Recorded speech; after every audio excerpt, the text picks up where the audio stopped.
Good evening everybody and welcome to tonight's Be Ready to Play in partnership with UPMC Sports Science webinar.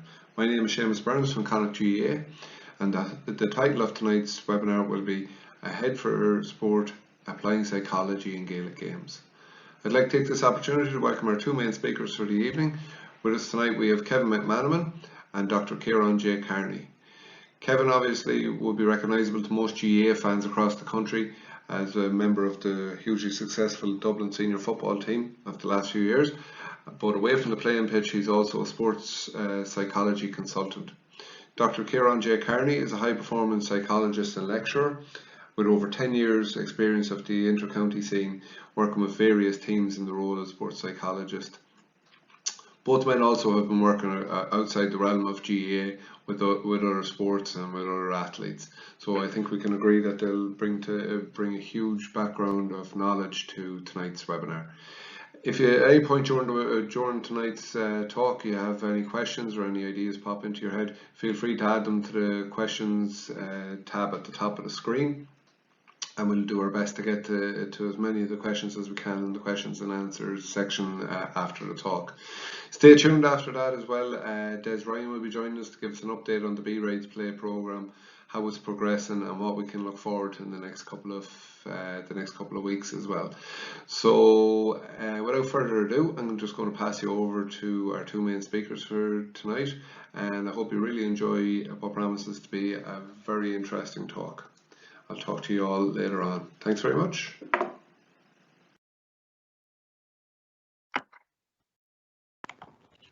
You should be good to share there, Ciaran. Yeah, Guramagiv, and it's great to be part of the Ready to Play webinar series. Myself and Kevin are delighted to be part of this and to be speaking to you on behalf tonight of the Psychology Working Group, which is a strand of the of our National Sports Science Working Group, and we've been together now for a few months working behind the scenes, and tonight what we would like to do is to talk through with you some of the experiences both of us have and where we've got to with the Psychology Working Group so far. So just to introduce myself, first of all, I've made, like many of the people on the call tonight, no doubt a lifetime in Gaelic games, both hurling and Gaelic. As an Antrim man, delighted to see Antrim's hurling victory at the weekend. I played myself a few years ago, and when I finished playing I went through my coach awards, not only in Gaelic games but also in athletics, and enjoyed my period in coaching and developed that further in terms of another area of my life, which has been psychology. I've been training in psychology for the last 27 years and found that actually there was a harmony that could be struck and a way in which I could bring those lessons and those principles in training and psychology to our sports and Gaelic games. And I've been involved in applied practice at inter-county, inter-club and university level. Have had a very, very rewarding experience learning from and with coaches and players during that time. And I want to just begin by maybe indicating one or two things that have really stimulated and influenced me as both a person involved in Gaelic games and as a psychologist. Ultimately, my interest in this area started even before I went to university. My father, Oliver, passed away a number of years ago, gave me this book, The Social Animal, which is a brilliant introduction to psychology, and ultimately for me actually has great relevance to our role in sport and the situation and context in which we find ourselves today. Because psychology actually has many different branches, and I think for those of you who are not familiar with it, it's incumbent on us to give you a sense and a sample of that across maybe some disciplines which are more familiar, like educational psychology and clinical psychology, but also I mentioned the social psychology area and developmental psychology are very important, I think, as well as we've seen in the last 18 months, health psychology and health behaviours. So our branch, the branch that both Kevin and I are involved in, is sport, exercise and performance psychology, and probably it's the young brother or young sister of these other branches of psychology over the years. Defining it is an important part of this too, because sometimes people wonder, what is this discipline?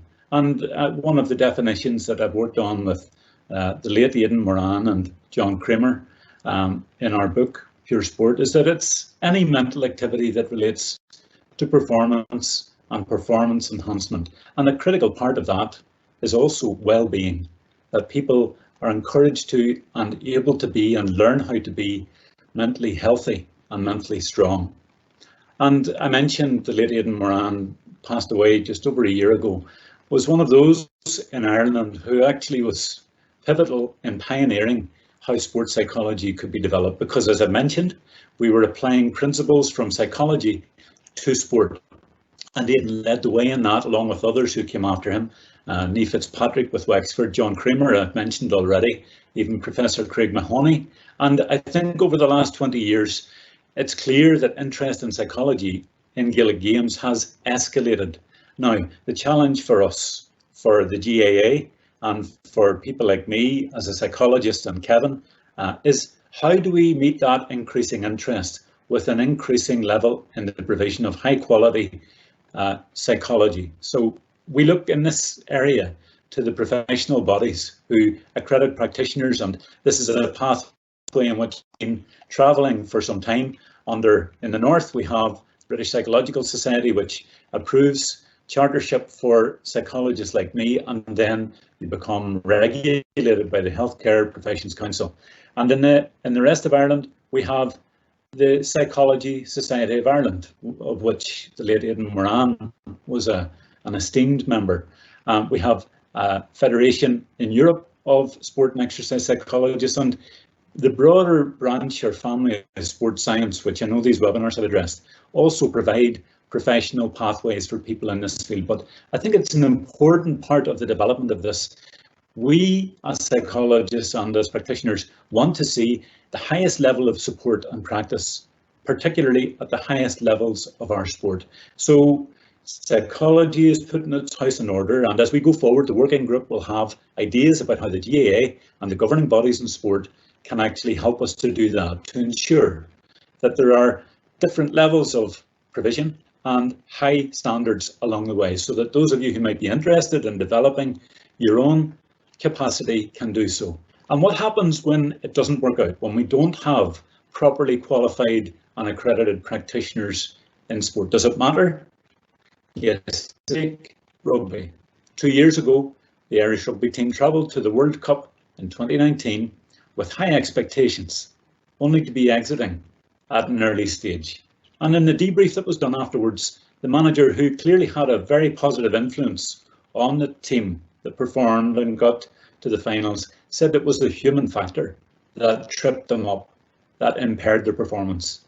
And the review done by the Irish rugby itself said players were psychological, and not only players but staff struggled with stress and pre-competition expectations. So it can, as I think you'll hear tonight, we don't want to wait until it goes wrong. Really, what we want to look at is what different models there might be for developing and delivering sports psychology in Gaelic games. And just to give you a clue, we've been working very hard as a working group, and we have some ideas along those lines, which in due course the GAA and others will reflect upon. One is mentorship, a concept that we're still developing. Maybe a way by which people could become involved in a way helping to support at a club or county level. I'm particularly thinking of those who have given such great service as inter-county players, who may actually be great role models for our younger players. There's also external support, and one-to-one support might be more familiar to people, where a player goes to see someone, especially important when it comes to complex clinical issues. Project-based support might be looking at a particular systems-based issue, or overhauling a kind of a culture or a difficulty within a club or a team. The provision of workshops is something that we're very well familiar with in the GAA, and also I think consulting with management and coaches, something that I've done a lot of myself. And finally, embedding a psychologist within a team, within the backroom and within the environment. And I can testify to the fact that that is probably one of the most important elements to get right. I think it's incumbent on us to ensure that those who are embedded within team environments are actually people who are professionally trained, properly accredited. After all, just because somebody rolls their ankle doesn't mean that they're a qualified physiotherapist. And just because someone maybe has had difficulties or has found a way to improve on their own mental skills doesn't automatically mean that they are best placed to develop this area. And so what we in the working group are looking at is a kind of framework, a pathway, so that those who are interested in this area can become better trained, better accredited, better supervised, and ultimately that we have regulation. And before handing over to Kevin, this is part of why it's so important to do. We're looking at how to match the provision of psychology, and specifically one aspect of it, which is mental skills training, to the needs of a team. And on the one hand, you can see here a fairly fundamental model of mental skills training, which some of which I know Kevin is going to talk about in real terms from his own experience. And on the other hand, we might have something which is, and this is to do with high performance and high intensity sports, research in this area, which shows the complexity that could be involved. We're not going to deep dive into that tonight, but what it illustrates to you is that we have to have a provision which matches the needs. And we're also mindful in the player development pathway that those needs can be chronological, they can be developmental. So we don't suppose for a moment that what young people or children would need in terms of psychology support would be the same as maybe at elite level, at inter-county level, within a complex, challenging team environment. So that's the challenge for us as a working group, to begin to inform and advise the GAA and others how to go forward with this, to tailor provision to the needs that present. So I'm going to hand over to Kevin now, and delighted that we're able to, if I can just amend my screen, that we'll be able to hear Kevin's experience of this as part of the overall insight for yourselves. Sound like Ciaran. We haven't been able to see your screen yet, just so you know. You haven't? No, it went back off at the start now, so maybe you can reshare it when I'm finished for the second half of the presentation. So hopefully that'll work. So I'll kick off. Again, I suppose, like, for me, it was great to team up with Ciaran and Carolyn and Kate Kirby on the sports science group. The reason I'm there is because of my experience as a player in the GAA and playing with Dublin for the last 12 years. I work with a number of inter-county teams as well, and working as performance psychology lead with the Irish boxers, who are also planning on going to Japan for a big performance. So we're hoping for the human factors won't be an issue when we get to Tokyo in July and August this year.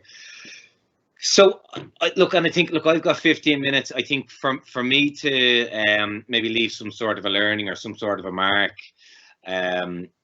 probably going to just talk about my own career, and maybe, as there's going to be a lot of coaches here tonight, and I guess maybe just chat a little bit about my own experience playing in Croke Park. Like, I started before I played for Dublin. I was brought up when I was 23. It was the year after Dublin were well beaten by Kerry in 2009, where they lost me 17 points, and Pat Gilroy was wanted to kind of overhaul the team. Essentially, there was 10 new players brought in pretty much in the same week. You know, the likes of myself and Mick McCauley and Mick Fitzsimons, James McCarthy, and a few of these guys. But he gave us a chance at a good league. But one of the things that got me onto the team was that I tended to be a good big game player. When pressure was on with my club or with my college or school, I would tend to play very well. But things just changed a little bit for me when I got into Croke Park. So 2010, June bank holiday weekend, we're playing Wexford, and 60,000 people there. But 3 days out, just started feeling a little bit different, and this is why I got into psychology. So basically, it was what I know now was it was a bit of performance anxiety, which I thought I was the only one, but there's a lot of athletes that experience it. So yeah, just a couple of days leading in, just overthinking, a lot of worst case scenario thinking, a lot of doubt in myself. Kind of my inner critic was fairly noisy those few days. Not really sleeping, going over scenarios in my head 100 times. And yeah, got out into Croke Park, 60,000 people there, raining, and essentially just fell flat on my face. Couldn't really deliver under the pressure. Probably got 3 or 4 touches of the ball in the first half, and Pat Gilroy gave me the curly finger. I was kind of one of those players, and you'll know there's 2 type of players when they're stressed or when things are going against them. Is some players overplay and they get reckless and they try and get on the ball and try and mad shots from all angles. I was probably the opposite. I underplayed a little bit when I get stressed, so I would go a bit quiet and maybe not seek the ball as much, and made a couple of early mistakes and kind of drifted out of the game. And as often happens from coaches, is they take off the corner forward. We were getting beaten 10-2, so I don't blame Pat Gilroy for taking me off, because I wouldn't have been ready for the second half that day. Kind of put it down to just first game and my debut, and get deer caught in the headlights. So I came back in 2011. I had a good league again. Played the first championship match. Same thing happened to me again. For some reason, it would happen in the championship when the kind of pressure was on. That was the year where we won our first All-Ireland, and huge thanks from personally to Pat Gilroy and Mickey Whelan, who kind of helped me reinvent myself as this kind of impact player off the bench, and were able to twist it in a way that I was this hero that came off the bench, and made it sound great that I was not starting the match, which was still a moment of cognitive genius from Pat Gilroy, where he made me feel like an absolute hero. But yeah, the second year, like I said, 2011, I lasted maybe 45 minutes in my debut in the first game of the championship against Laois, and was taken off. Won the All-Ireland that year, and was happy to say I delivered in the final. Even though I had a poor final, I got a goal and won a free, but I had a yellow card and 2 turnovers and a couple of missed chances that people forget. But kind of got away with it, and was thinking, you know what, I'm ready now. I've had me 2 years, and went into 2012 with high hopes. And I actually, in the championship, I had two man of the match performances in Leinster, but got to the Leinster final. Same thing happened to me again. We're playing Meath, just under pressure, and just not able to deliver on the training that I had over the years. So I'm 3 years in now, and same things happened to me. I haven't really seek support for it. So Carolyn Curry, who was working with Dublin at the time, I think she's with Limerick now, and she's done great work with different counties as far as I know. But she was phenomenal for me, and I remember sitting down with her and kind of going, this is 3 years now where when the pressure comes on, I fold. I'm great at doing it in training, but and I'm very, very lucky that she was there as part of our group, because I think this is why I'm here and very passionate about psychology, because players like me would have easily slipped through the cracks. And I think if I wasn't working on my mindset when Jim Gavin came along, I wouldn't have lasted long. I would have slipped through the net. So I had a bit of a courageous conversation with Caroline, and was very open about maybe some of the doubts I had, some of the negative self-talk I would have before games. Couldn't understand why it was impacting me so much. I just thought, you train hard, you're doing well in the fitness test, you're lifting weights, you're kicking balls over the bar. What's the problem? But yeah, like I said, I still remember we were in a hotel reception in Maynooth, and we had a solid hour and a half. She got the shovel out and kept digging and asking questions to try and figure out what was going on. And essentially for me, it was a couple of things, but it was how the negativity that was going on in my head was just adding so much pressure. For years, I just thought, be hard on yourself, be negative. It'll push on, it'll drive you on, and you'll become a champion type thing. Wasn't probably the soil that my mind needed. I probably needed a nicer soil that was more generous to me, for me to grow. So it came down to 2 things. It came down to dealing with pressure, and it came down to a lack of self-belief, which anyone on the outside looking at me and knew me, I'd be out with my mates, and I'd be chatting to people, and I'd be up singing and playing music and all that sort of stuff. But the thing that I'm supposed to be the best at is kicking the ball over the bar and probably lacked confidence in it. So I had to do a bit of digging and kind of figure it out. And look, since then, it's nearly 10 years since I've been working on my mindset every week. And I from there, I actually got so into it. I went up to Jordanstown, and that's where I met Ciaran, and I was in your class back in 2012. I still remember some of our lectures and our conversations with John Kremer up there in Jordanstown. So it kind of led me a journey to build my career. It was the same summer that Dublin were beaten by Mayo in the All-Ireland semi-final, and I certainly lived the life in 2011 where I felt like I was top of the pile, win the All-Ireland, kind of became an overnight success. And a year later, I had, missed a couple of key chances in a semi-final against Mayo. Most people blame Bernard Brogan that year because he missed a goal chance. David Clark saved it, a 1-on-1 with the keeper. But I kind of didn't give him the weight of all this, and it was kind of, I was taking it very hard myself. We lost by 3 points. So again, I don't want to go into this, but a lot of the reason why I was so high when we won and when I was so low when we were beaten was because I probably tied a lot of my identity into how well I played as a footballer. So it was something that I definitely had to learn to do, was maybe to separate that and separate Kev as a footballer and Kev as a friend and a teammate and a family man, a club man, and a housemate, all these kind of things.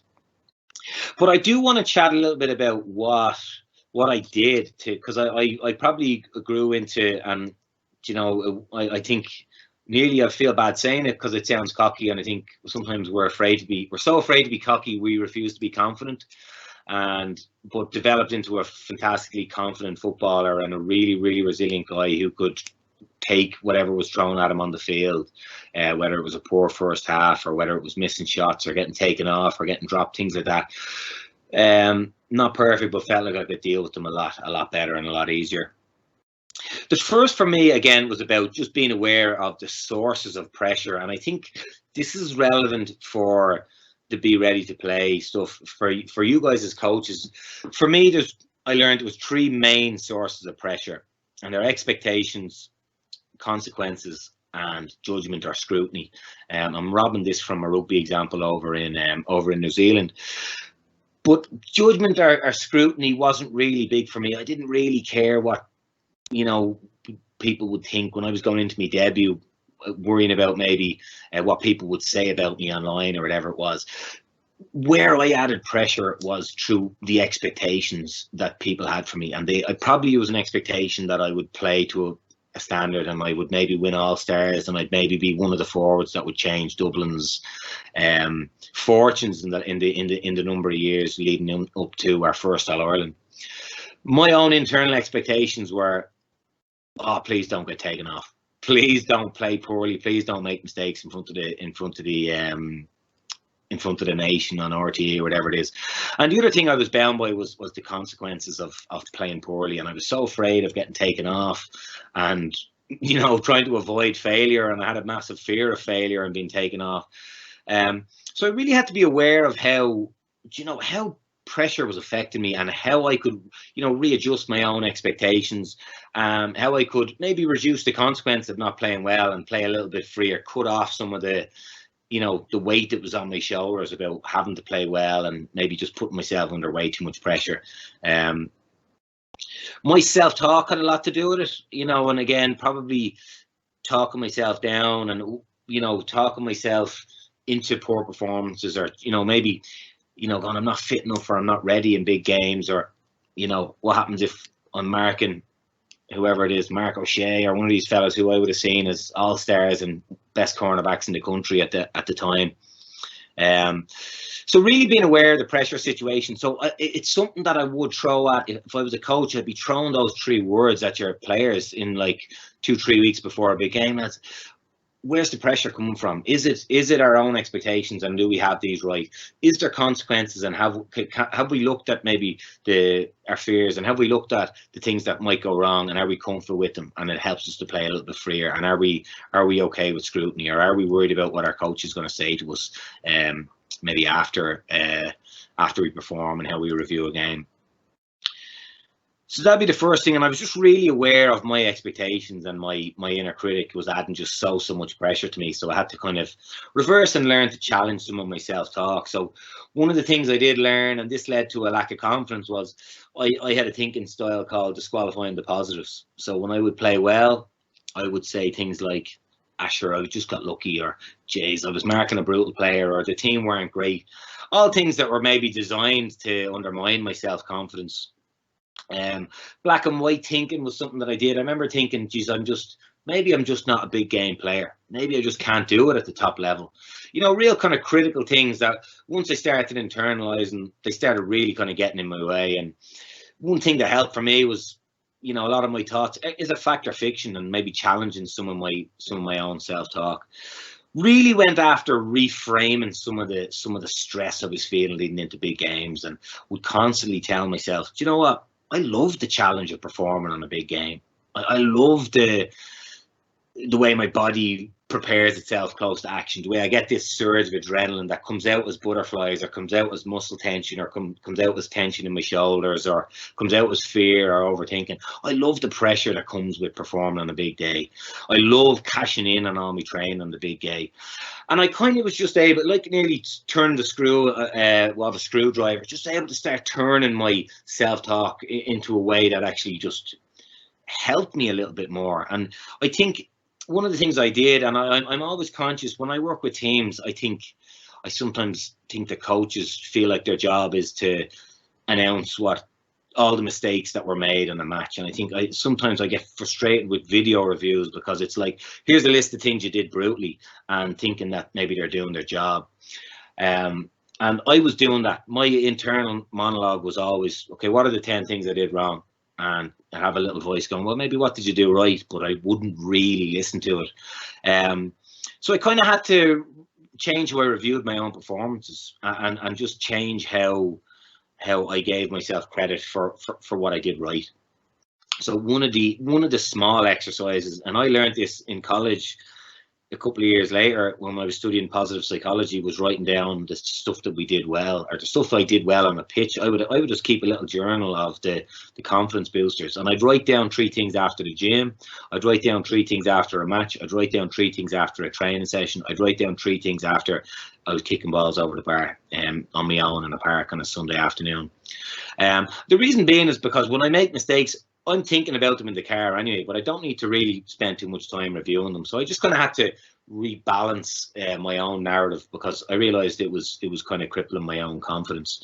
And like, I grew up, always be careful of your role models. My role models were Michael Jordan and Roy Keane, and anyone who knows them seemed to be very critical on themselves, very critical on their teammates, you know, trying to, you know, force them up, you know, and be at my standard and stuff. And it helped me for years get to the Dublin panel, but geez, it ended up being a kind of a negative, and I probably overplayed it a little bit. So as I went through the last 10 years of my career, just understood how to be a little bit more gentle with myself. Probably forgive myself for making mistakes as well. I spoke to someone recently, a minor player, and we spoke about him having a Snapchat memory, which I heard, and I happily use it, because when he makes mistakes, it's like he screenshots it and makes it the background of his phone, and he watches it every day. I still remember I made it top of the D, kicked it wide against Mayo in 2012, and I was thinking about it 6 months later, rather than letting it slide, you know. And I was in a semi-final against Kerry in 2013, and I was about to take a shot. I was on the pitch about 2 minutes, and I was about to take a shot with my left foot for the posts, and of course my brain was saying, don't miss it like last year, rather than head down, focus on the strike. So I probably need to let go of mistakes a little bit more. So I hope this is making sense for you guys. I'm going to throw back to Ciaran in a minute, because I'm kind of getting to the end of my time, and I don't want to hold this too long. But the other things that did work was a lot of in-game stuff. So I certainly changed my mindset around reviewing myself, having a robust confidence, building my own resilience, but also on-field stuff that I probably had to teach myself and learn how to be a little bit more robust under pressure. So started doing a lot of work in meditation. Since I've been working in sport, I'm seeing it in every champion team, seeing it in all over the world, people who are practicing meditation.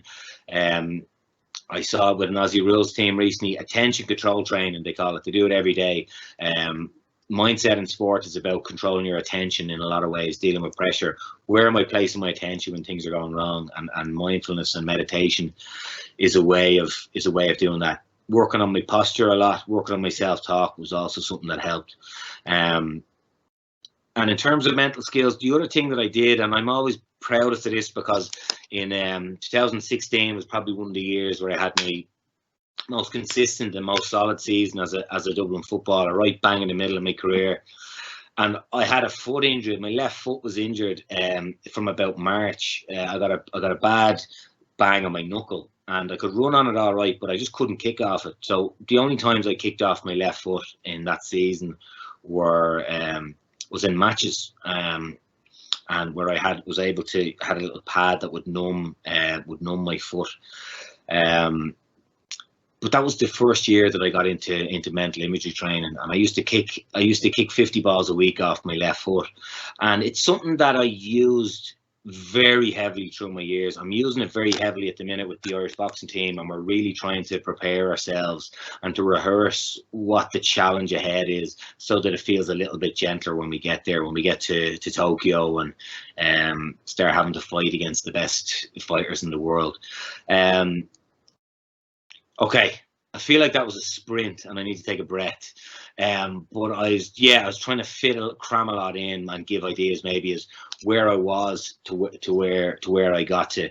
So do you know what? I'll throw it back to, we're going to do a few questions maybe after Ciaran, but throw it back to you, Ciaran. You're still with us, bro, are you? You're on mute now. Yep, so. Yep.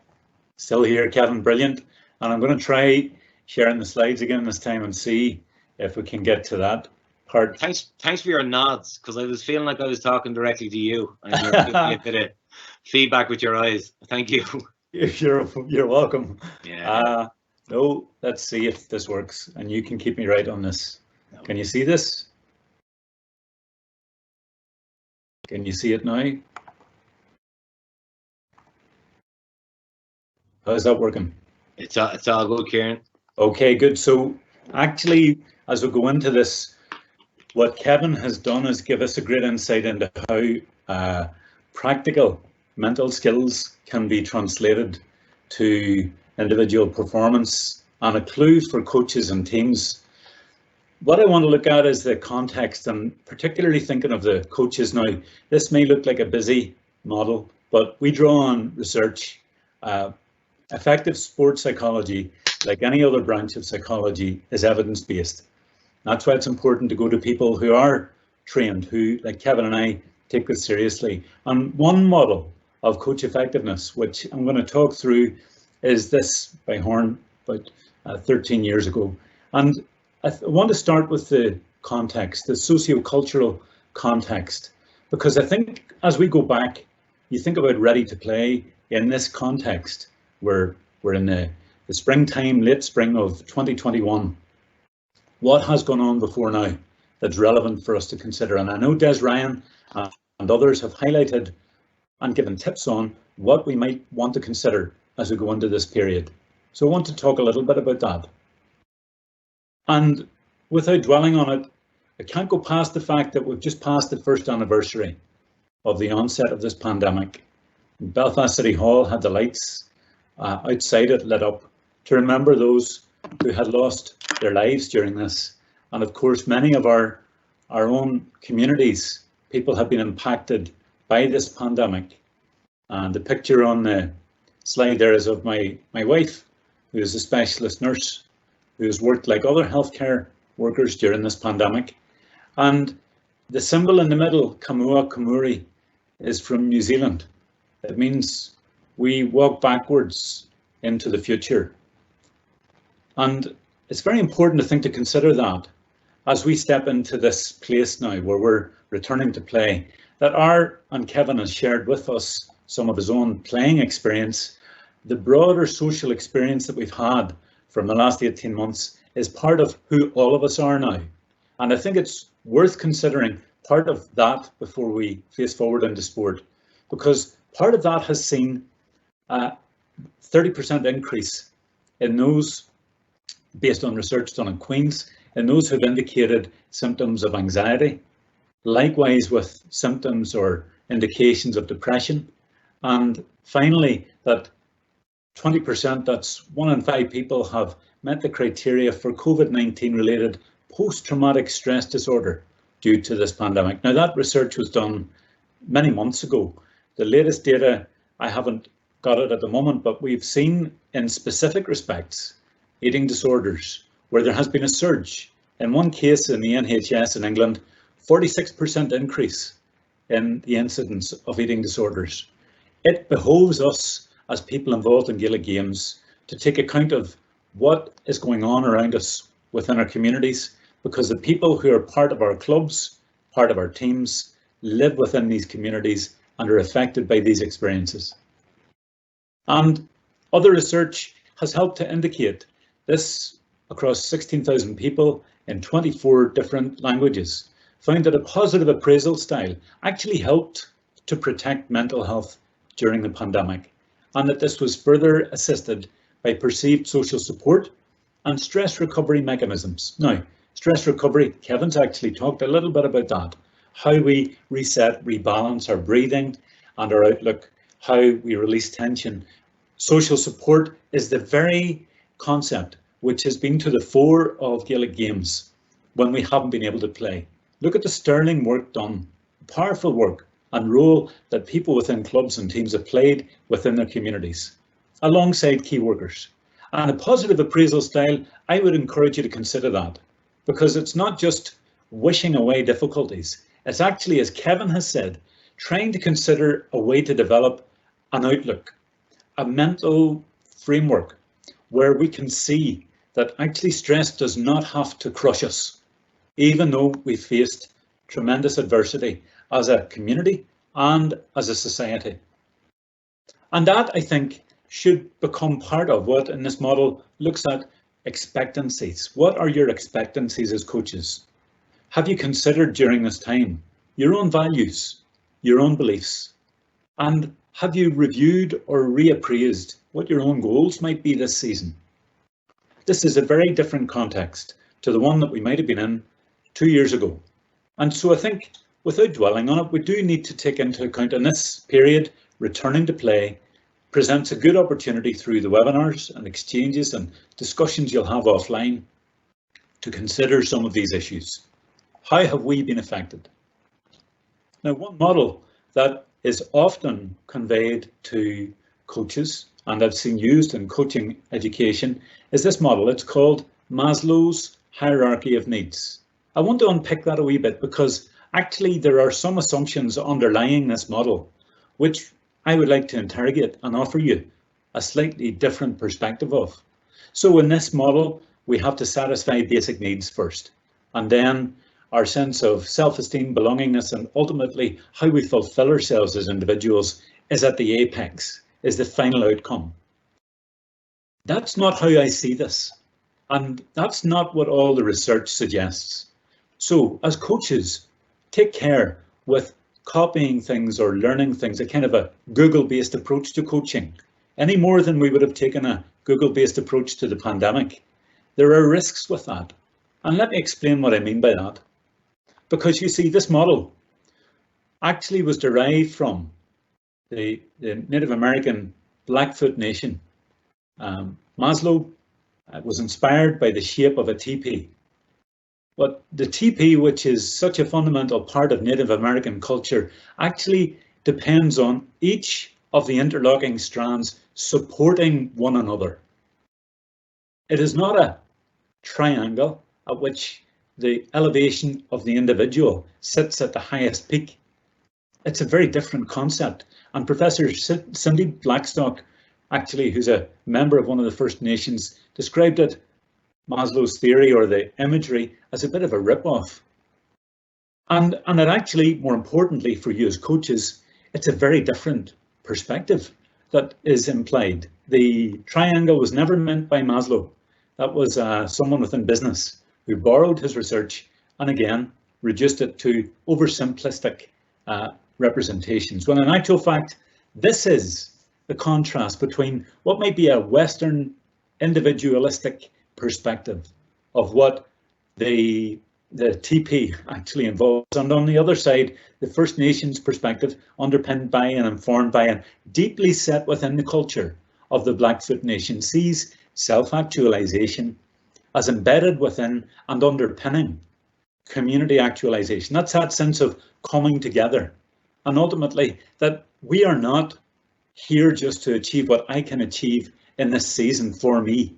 But what we do together has a broader impact, just as we have through this pandemic. We've seen that sense of solidarity, of strong community, of civic relations and duty come to the fore as we pull together. And I would say, and I would encourage you to consider this, as well as being careful of the kind of memes and things that you can borrow off Google for coaching, to consider reading more deeply, but also the lessons. Part of the lessons that we've learned have been the strength of what happens when we come together. Surely that's one of the great lessons for us in Gaelic games and in all of the bodies associated with Gaelic games. And to my mind, it translates as well to coaching. Consider this as a way of looking at coach assumptions. And this comes in a sanitized way from my own experience in applied sports psychology. At the end of a game, which I was at, all the players gathered in a circle in the centre of the field, as you would normally see or often see. One player walks straight off pitch, and the coach comments to me, in this case, that the player who walked off isn't buying into the team.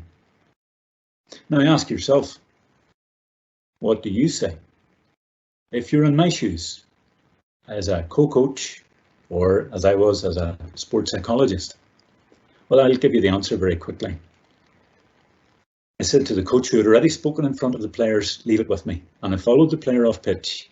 He had hurried into the car park. He was not even getting a shower, and he was in his car ready to leave. When I spoke with him, what I discovered was he was leaving in a hurry because he was returning to a wake.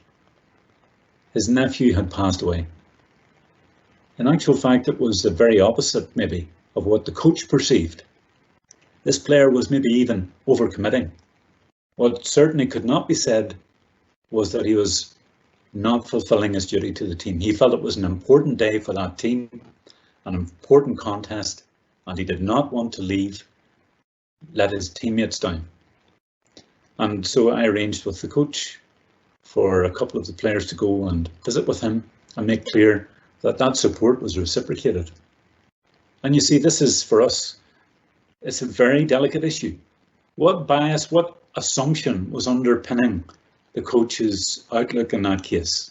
Had he already maybe a consideration or a view that this player was not buying in, and then assumed that because he had walked off, that was further confirmation of it? The body language is a very important element of what we do. More than 80% of our communication is non-verbal.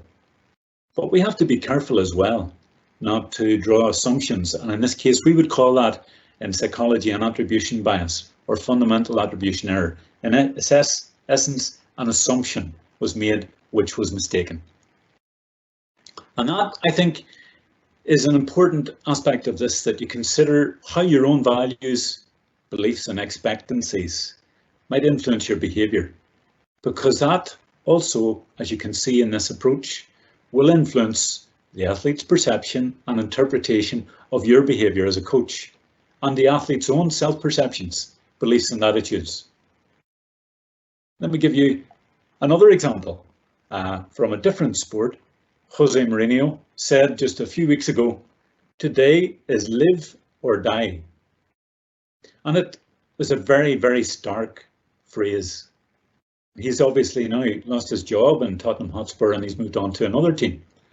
But, you know, we consider and ought to consider, as Kevin has highlighted already, the words that we use, how those influence our thoughts and emotions, because in turn, those will influence our actions. When I showed this slide and this phrase to my wife, she was looking over my presentation for this session. She said, "That's not language for that is today is live or die. You don't say that in a changing room, she said. You say that in ICU, the intensive care unit. And that, I think, hints starkly. Somehow we can miscalibrate or misalign our language to the circumstances. And I think it invites us to consider how we make attributions for a sport. Kevin made the point about detaching self-worth from the outcome, from the scoreline. That you're not just a player. Your players are people, and they have people's feelings and people's emotions and people's experiences. And this is a picture I was unaware a photographer was taking of me at a game with my youngest son, where he is, at the end of the game, experienced defeat. And we were talking about it again recently, about another defeat. He's had both defeats and victories, like all of us in sport. And he said, I asked, how did you get on? He says, we were beaten. How do you feel? I'm depressed. I said, well, are you really depressed? We talked through. In actual fact, he was disappointed. And that mood of disappointment is natural. But as a coach, you have a great opportunity to influence how our young people and our players feel and think and speak about games, about their involvement in sport. And what I'm suggesting to you is that we could go back into sport and actually restore connections in a better way than before. I think realigning expectations to this season, the 2021 season, will be unlike 2020 and unlike 2022. There are different issues involved. And maybe consider what language is appropriate. Certainly, I would strongly suggest we ought not to be talking about today is live or die. We've already seen enough of that in the course of the pandemic, and be aware that can trigger an impact upon people in a way that you might not expect or anticipate. So how could we teach our young people to consider better ways to make attributions in a way that builds them up and helps them to fulfill their own enjoyment in sport? That, to me, and I would also say before leaving this slide, it's a great disappointment we don't have parents back at games yet. I would hope that very, very soon we will have, because part of the social experience of sport, which is so important in this time to restore, is families. Our families being involved in Gaelic games. And as a parent, I would also want to consider, how do I go back? Do I go back as a parent to be heard during the game? Or maybe is it more important for me to be heard by my child at the end of the game? You know, I heard a tip one time from a great mentor who said, what is it your children want to hear when they're involved in Gaelic games? One thing, I love watching you play. And I think if we could go back with that outlook, it would be a good thing for us. So I want us to consider an environment in which people can develop. You know, we've talked about the seasonal, last season and this season. Seasonal is a part of sport. It's how we think about the passage of time.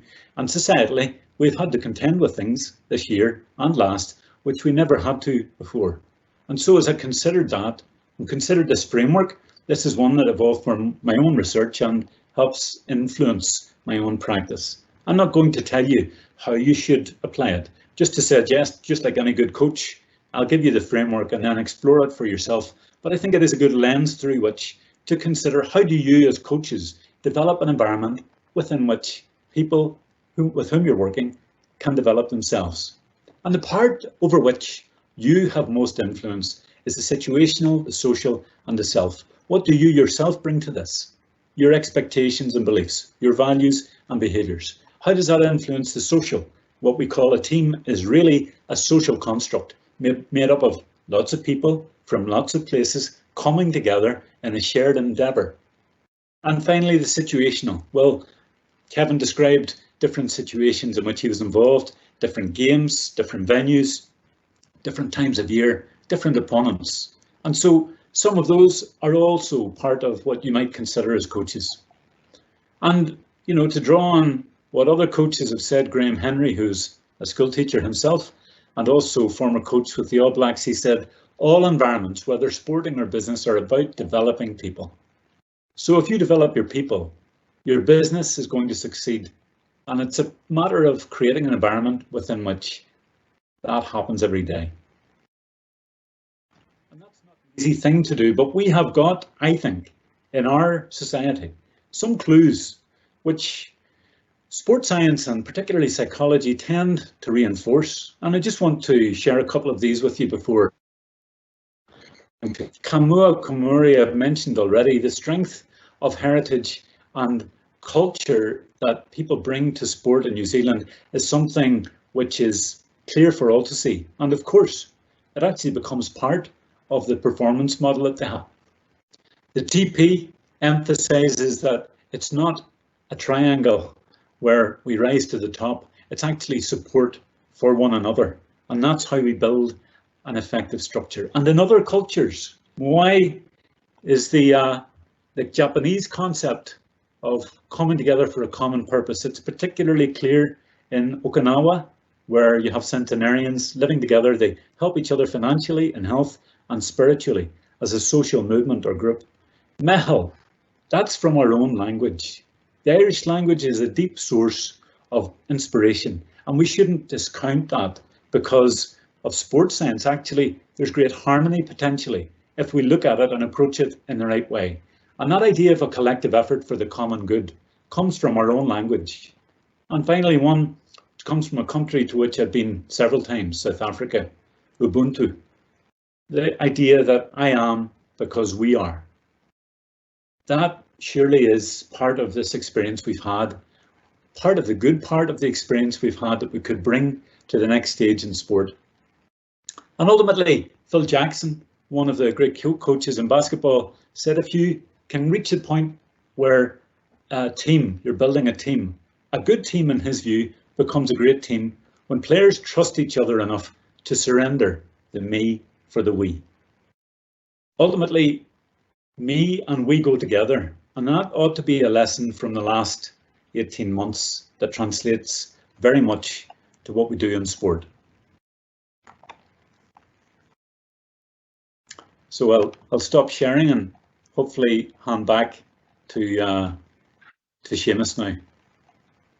Absolutely brilliant, Ciaran. Really, really good. And Kevin as well, a really, really interesting take on sport and return to play. I think one of the things I'd be looking at there as a coach myself, going back on the field in the next few days, will be the use of language with the players and getting your point across with the proper use and actually thinking before ranting and raving.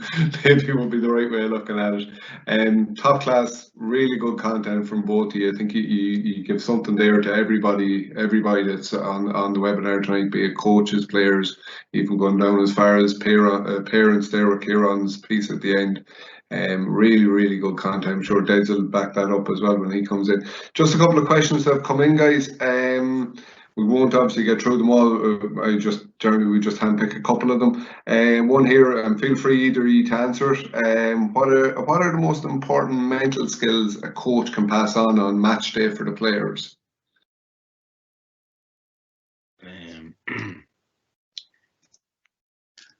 I was going to say, is that to me or we? I was kind of thinking about this coming into today, and like I had a conversation recently with the coach, and I think it's if you want players getting off the bus or heading out of a dressing room, it's confidence, calmness, and clarity.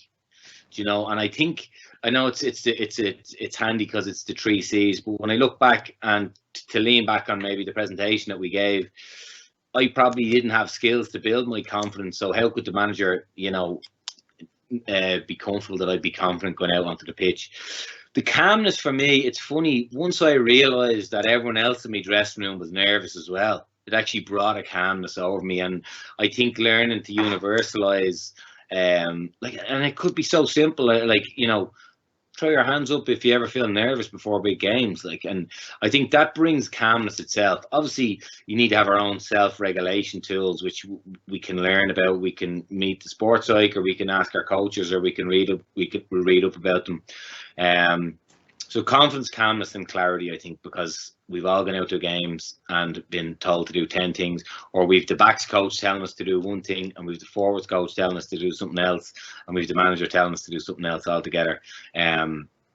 So, and I think they're the key. And how do you sum up mindset? I feel like I could do, 20 hours on this, you know, in 15 minutes. But that was an answer I gave to a coach in the last week. Yeah, confidence, calmness, and clarity.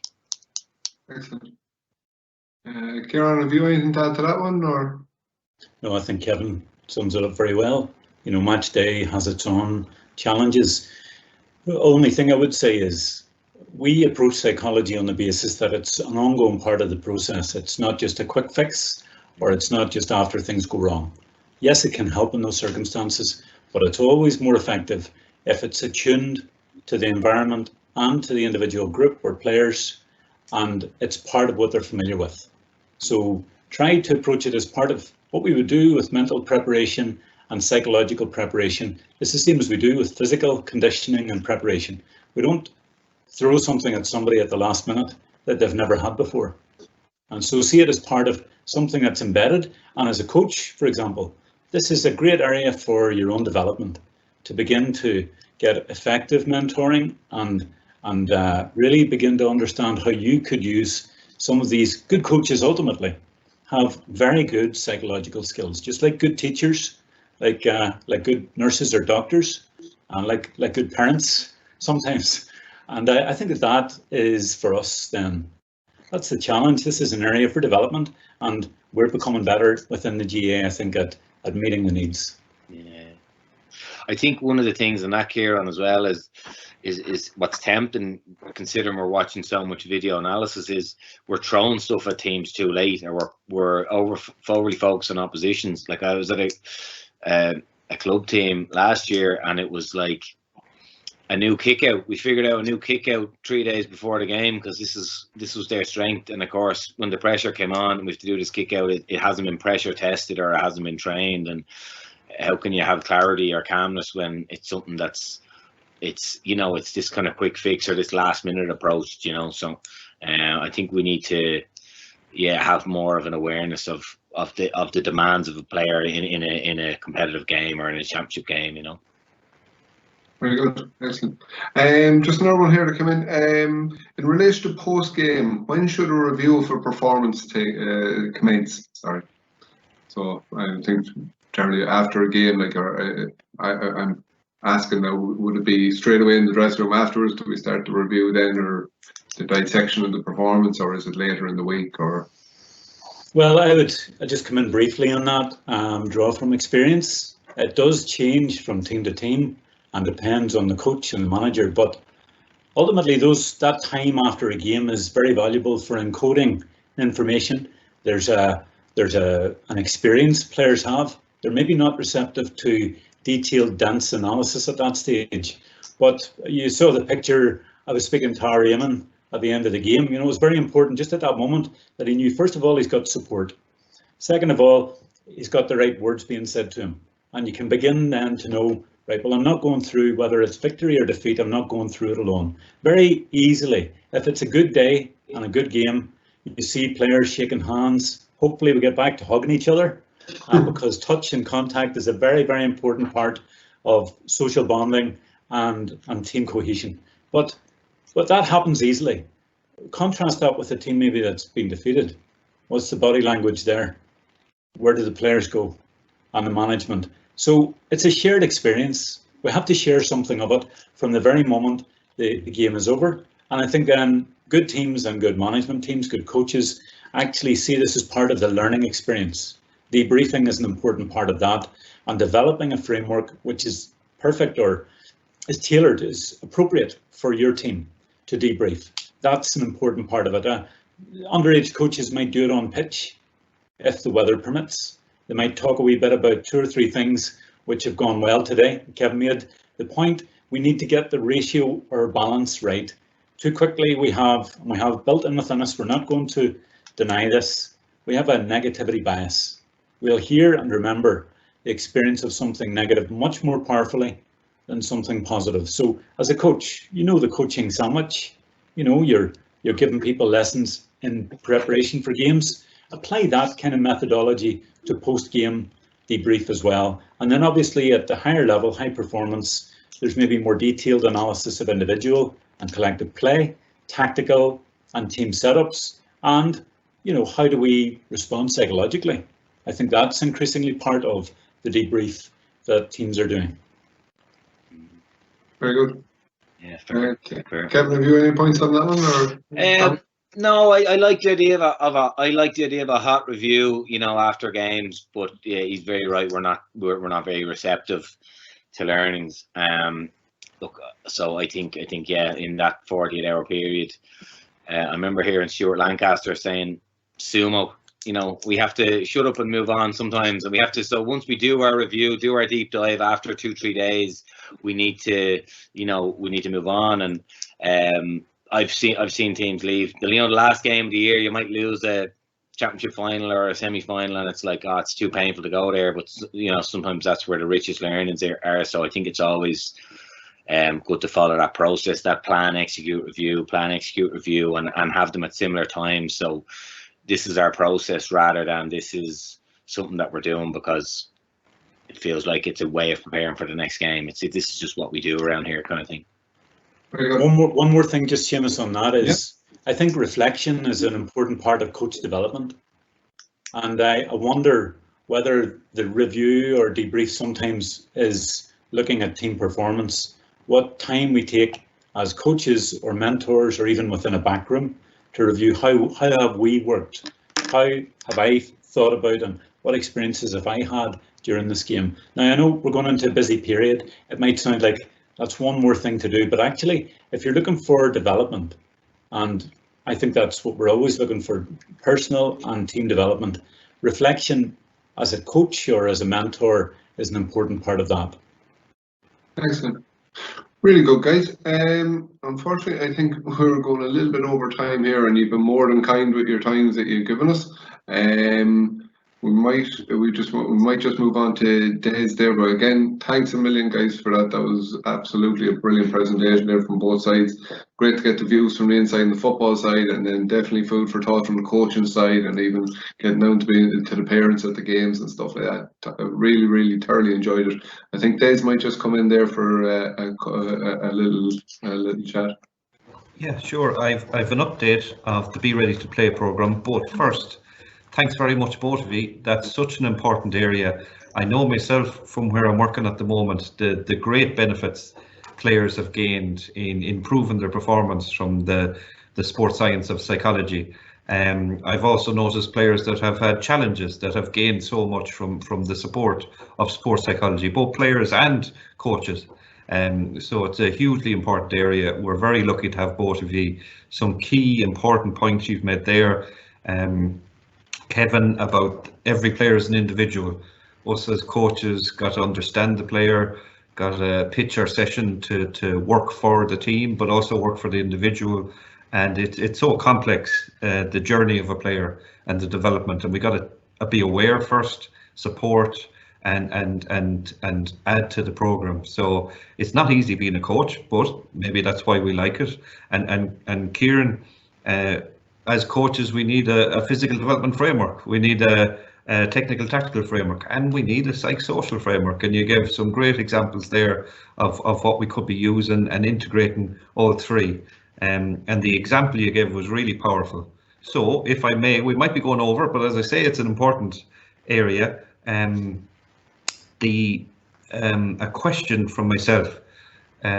Everybody's back training now, thankfully, and there's a young player in the middle of the session, and it's just the coach and an assistant coach, and the young player does what young players do. Something goes wrong for him and he runs over, and it's always the water bottles that get it, so the water bottles get a kick. So a bit disruptive to the session. It's happened for whatever reason. What advice would you give to the coach there? There's just him and his or her buddy looking after the team. What should the coach do in that scenario? Yeah, it's a good question, and I think for underage coaches, and having done development squad coaching and underage coaching myself, it's messy, you know, and it can be good sessions can still be very messy sessions. And you know, if you've got 20-30 young people on a pitch, and it's just you and a co-mentor or co-coach, especially if we don't have parents, there's no other family support just at the moment, then I think it's important that we find ways. For example, a timeout is a good thing to do. time out for the team. Everybody gets the water bottle. Also time out for the player in question. Now, you know, good coaches do this. If you're talking about underage players, you're not talking down to them. You're getting to meet them eye to eye on their level. So whether it's a 6-year-old or it's a 12-year-old, they're going to be a different size. So adjust your own. I'm 6'2", so I often find I have to, that's the first thing I do, change my body position, my posture. And how are you presenting yourself to them? Is it with hands up, hands down? What's your tone? How are you speaking? I would say open-ended questions are very, very simple. How are you? You know, but don't leave it as, well, I'm upset, or I'm mad, or I'm okay, or leave me alone. You know, being with people, we're human beings, not human doings. And being with someone and just making sure they're safe, that's important. It could be that there are things happening at home or have happened, or things that are happening within the team as young people come back to play. I think back, Des, if I can cast my mind back to this time last year, I heard in a coaching session at an underage event, a coach saying, well, we can all see, and the young people were just doing line drills, running up and down. The coach said, we can all see who hasn't been training during the lockdown. And I thought that was a cruel thing to say. You know, it was nearly an aspersion cast on the movement and on the athleticism or the conditioning of the young people. And these were young, these were underage players. So ultimately, our underage players need to know that this is fun, that the social side to sport takes precedence. And I know that might not be easy for coaches at the moment, but they're coming back too. And some of them, there are competitions I hear being run off that are to do with last year, semi-finals and finals.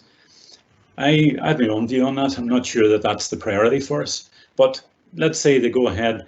Ultimately, we want our young people to leave. That young person who kicked the water bottle over, I'd like to think he or she is leaving that day, but a bit happier, knowing they've got a bit more help. They belong there, that their teammates, they probably have friends within the group.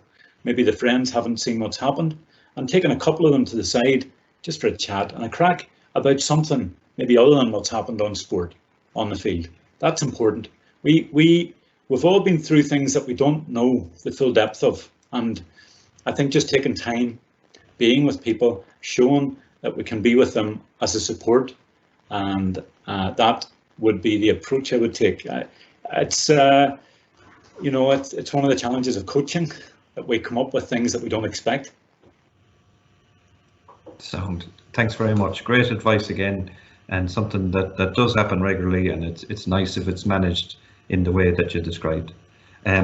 So sorry, I'm extending the session. I'll be quick. So great news that the youth and the underage and the adults are back training now. So tomorrow is the block 6 of the athletic development program is released, and well done everybody that did all the blocks leading up into this training. That'll be very beneficial for you, and don't worry if you haven't done it, and if you do take on board the content now, it'll help you. It'll help everybody to enjoy training, it'll help everybody stay training, and it'll help everybody with their performance. So there's valuable content available to supplement the training that's going on, ideas to add to the training that's going on at the moment, and the goal is to help everybody stay training, because you're playing the sport because you enjoy it, you're coaching the sport because you enjoy it, so there's some easy to use content there. And alongside it is a webinar. It's early doors for the adults now, on returning to training. There's a 2-page document, easy to follow, a very short 20-minute webinar with myself in Mick Dempsey, giving tips about returning to training. And the summary of it would be the first few weeks, leave the players wanting more. And whatever you did in the past, don't do the same, don't do more, do less, and build up gradually. So yeah, that's available tomorrow, and I'll hand you back to Seamus. Thanks a million, Des. So just for a little date for your diary coming up as part of the Be Ready to Play program, we have a coaching webinar coming up on the 25th of May, so that's this night 2 weeks.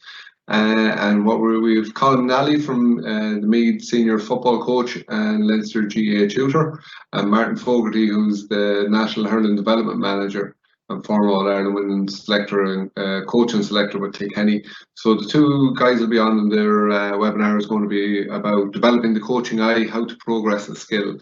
So the time for that one will be the 25th of May at 7 o'clock again on this channel. And if you follow through on social media, you should be able to pick up the links, and also make sure you register for that. Really, it should be, promises to be another very interesting webinar. And that about sums us up for tonight. Just to thank Kevin again for his input, Ciaran for his input, and Des for coming on, giving us the update on where the Be Ready to Play program. Again, you can go to the Learning website for all the information, so elearning.gaa, and you'll pick up the Be Ready to Play program there. And all the details are there, all the athletic catalogue actually of all the previous webinars. If you've missed any of them, some really interesting stuff there, and the athletic development program will be there also. So that's about it for us tonight. Again, thanks to all the participants. Thanks to you for coming, taking the time to watch in, and we'll talk to you again in the coming weeks. Thanks very much.